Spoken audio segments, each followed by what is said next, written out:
What is up, YouTube? It is Doc here, Docky Style Gaming, and I am back at it again with another GodFall video for you all today. And now I know I normally say this a lot, but today is actually the big one. We got a 50-minute live stream today that went over so much in GodFall, the open world, bit of gameplay, some Endgame, the launch trailer, battle banners map, a Q&A, and so much more. So we got a lot to break down and unpack in this video. So I'm not even going to waste any more of y'all's time. Let's just hop straight into this info because we got a lot to go over. So I'm going to break it up into two different sections because, like I said, there is a lot to go over and I kind of want to organize this video a bit. So this first half, we're going to be going over pretty much the 7th Sanctum and all of the different things you could do in there, like the in-game activities and checking out a bit of the map. And then the last half will cover all of the kind of miscellaneous things and the new gameplay that we got as well in that live stream. So first and foremost, when it comes to the 7th Sanctum, we got a look at the crafting system in the game. We got to see them craft both Typhon and Vertigo in the game. We got to see the resources that it took. We also got to see their Archon abilities and a bit of the description of each one of them. The armor of chaos was a favorite among Valorians who hunted monsters. The Valorplate of wisdom is a favorite of artists and philosophers.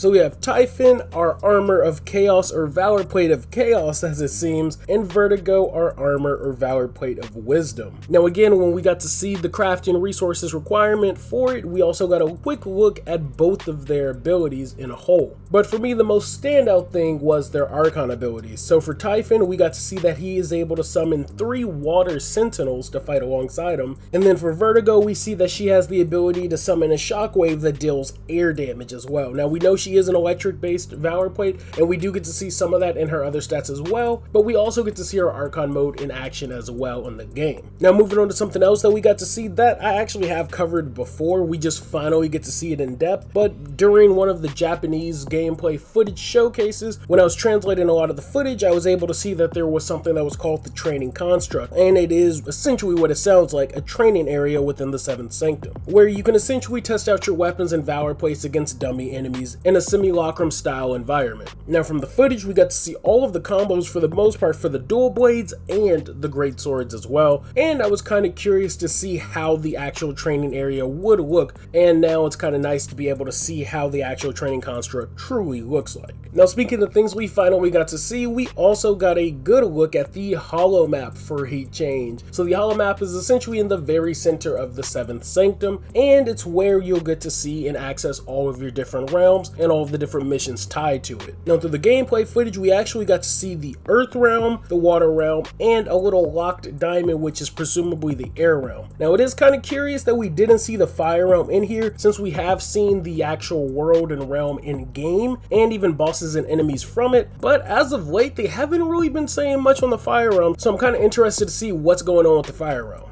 But when it comes to the Earth realm, we actually got a pretty good look at the 3 different semi-open world areas there. And from left to right, we got a look at the Prismatic Falls, we got the Crimson Glades, and the Alluvial Plains. And then when they switch to the Water realm again, from left to right, we got a look at Cobalt Caldera, and then the Leviathan's Crest. And when they were shifting from different places, we actually got to see some of the different tabs between each of the realms. Like we got a little mission node for the boss hunt in the Crimson Glades, we got to see a story mission on the Alluvial Plains, and we also got to see one of the story missions in the Water realm.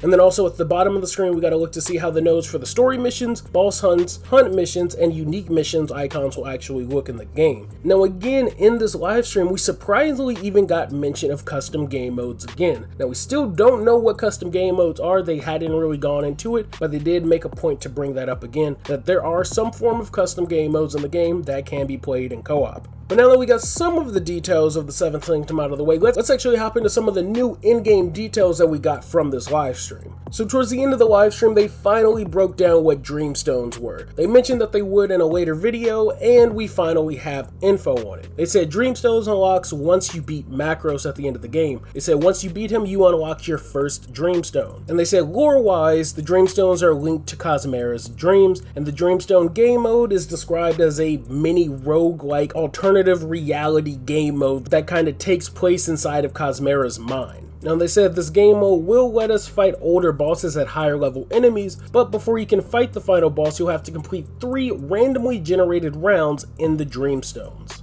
And these rounds also have random activities, missions, bosses, and encounters as well. Now they said in the Dreamstones, if you win a round, you'll get bonus loot and you'll get a boon that'll buff you for the duration of the Dreamstone. But if you lose a round, you won't get any bonus loot or that buff, but you'll still have to complete all the other rounds till you get to the end boss. Now if you lose to the boss, you essentially have to restart the entire Dreamstone. But if you win against the boss, you unlock your next Dreamstone. And they confirmed that there's going to be 18 different Dreamstones in total, and they are fully replayable, and that the Dreamstones are split into acts. They said the first 9 Dreamstones are Act 1, and once you complete the 9th Dreamstone, you unlock another game mode, which is the Ascended Tower of Trials. Now when they were talking about the Ascended Towers of Trials, they said it's an even more difficult and never-ending version of the Towers of Trials, with unlimited difficulty scaling that can also drop loot that can only be found within the Towers of Trials. Now I'm not going to go too much into detail on the Towers of Trials because I've covered this very much in depth in my in-game breakdown, but I'll be leaving a link probably somewhere up top if you want to check out the in-game video where I showed off the 5 different in-game modes that were going to be in the game at launch. Now something that I also did take note of when looking at the map, we actually got to look at the Towers of Trials, the standard version, not the Ascended version. It says it has a level that's recommended of 15. They confirmed that the max level cap is going to be 50. Again, I covered that in a separate video, but the description for the Towers of Trials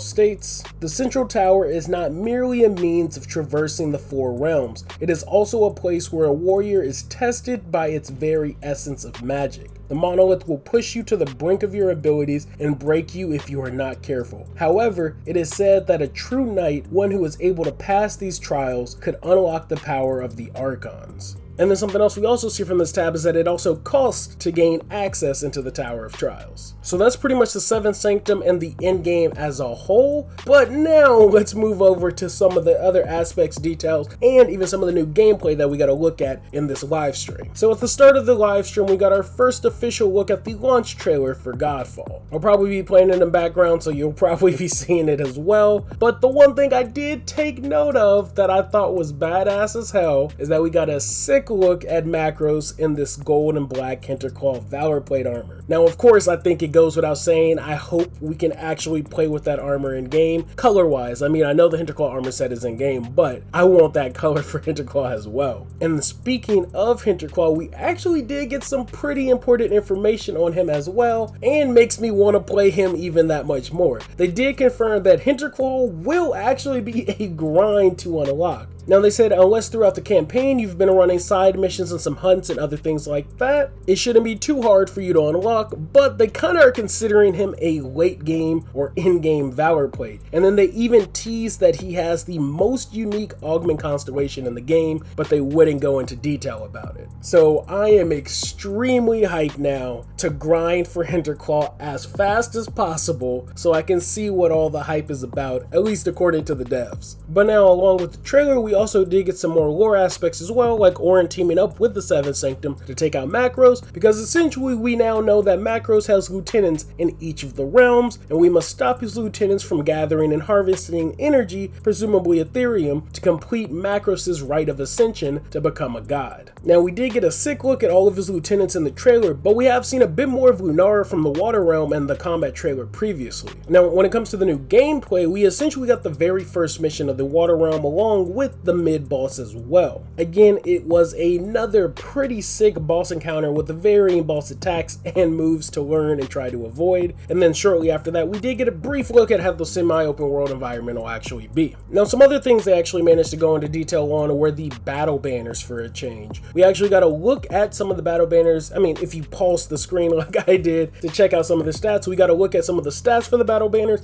and for some of the life stones as well. There was some charms and trinkets and other things like that we got to look at, but the most important ones to me were the battle banners and the life stones. Now, something that I'm glad they confirmed was that when it comes to the battle banners, you and all of your teammates can actually stack battle banners. So if all of y'all are running different ones that'll do different things like buff you, debuff enemies, things like that, you can all pop them at the same time and just deal massive damage within the area of effect. But one of the ones that we saw for sure was one that said it restores 29 of your health when you hit an enemy, and then its second stat was that it did increased polearm damage. We also got to see one for a brief second that did just increased damage while you're inside the aura, and then we also heard them mention that there's some that are just straight up healing banners. So it'll be interesting to see how many of those you can actually collect and what some of the team comps will be with some of those battle banner combinations when y'all are placing them down strategically or all at once. Now with Lifestones, we got a brief look at one of them in particular, which of course Lifestones are essentially your healing consumable, but they also do other stats as well. And the one that we got to see in particular said that it temporarily increases your water damage and breach damage, and then of course it heals you as well. So as I said before, I feel like the build combinations in this game can potentially be endless. Now don't get me wrong, I'm sure people are going to min-max and find out the perfect combinations, the perfect builds, and a lot of people are going to be using them to cheese or just carry them way through the game, but I am going to have fun building my character for sure. Now the last bit of info that they actually touched on was the co-op information, which is something that I know a lot of people were wondering about as well. And the first thing that they brought up was loot, and they did confirm that loot is going to be instanced in the game. There's going to be no loot sniping happening, so you don't got to worry about like Borderlands style loot where all your teammates are trying to jack your loot before you can even get to it. It will be instant loot. They did confirm that. And then they also confirmed that after you complete the tutorial and gain access to your 7th Sanctum in the Hollow map, you can instantly start joining friends or vice versa to run through the entire campaign, do boss hunts, or join up for other activities and more. So essentially right off the bat, co-op is available to everybody. Now one of the things that they did want to mention is that there technically isn't any skipping missions. So either y'all have to be on the same missions or y'all have to run through those missions together. There's not going to be an instance where a person just completes the tutorial and then they join somebody on the final mission of the game and then boom, they beat the game. You'll still have to work through all of those different missions. Now if y'all are doing them together, y'all will be completing them together, but that's to be expected, to be honest. Now lastly and sadly, there was a Q&A, but they didn't ask any questions that of course the whole community has been begging for. Now, Bife and Eric's were both on the live stream, and when it came to questions, we didn't get any of the big ones that people have been begging for. We didn't get any information on crossplay, any information on cross-save, no information on the cosmetic tab, no actual look at co-op gameplay, there was no information on matchmaking, and they didn't even confirm if the game would be region locked, meaning are US players going to be able to play with other country players, or is online strictly region locked? And now I know there's a lot of other questions that weren't answered,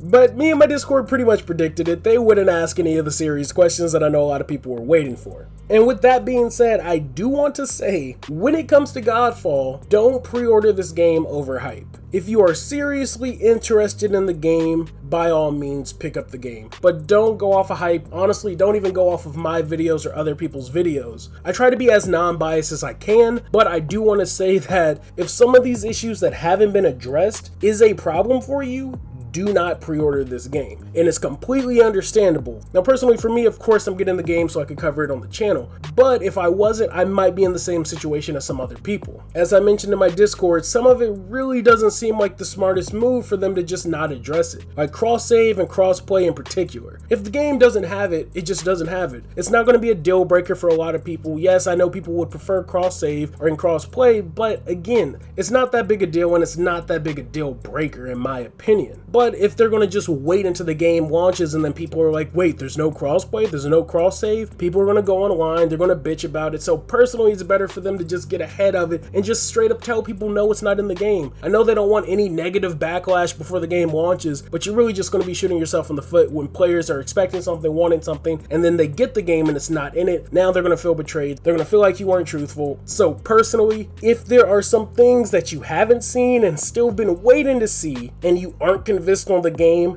don't pre-order the game. I'm not sponsored or paid by Gearbox, so I don't have to try and convince y'all to buy this game. Like I said, I'm hyped for the game personally, and I definitely want a good game to play at the launch of the PS5, something I could potentially come back and play to every single day, and everything I've seen has got me hyped, but again, I know how some other people are, and I understand why some people are also on the fences. So again, if you're on the fences, you don't have to pick up the game. It's okay to be cautious and wait for a review a week after the game launches. So that's all I really got on this video. I know I have so many more videos to do today. I literally have 3 more videos that I'm working on, and I probably will only get to 1 more of them today. I know my viewer video was supposed to be today, but I'm gonna have to push that one to tomorrow because there's already so much stuff for me to cover. Like I said, I already have another video planned, and 3 videos back to back would just be kind of crazy on the channel for today. So I'm gonna focus primarily on this video, my next video, and then tomorrow I'll have the viewer video and another video coming out as well. So definitely stay tuned to the channel because literally no channel on YouTube is putting out as much Godfall content, as fast as Godfall content, and informative Godfall content as this one. So thank you all for watching, and like always, the links to all my social media accounts are in the video description, and a link to the Discord is in the description as well. Be sure to leave a like if you liked the video, leave a dislike if you didn't. I am out of here, guys. Thanks for the love, thanks for the subs,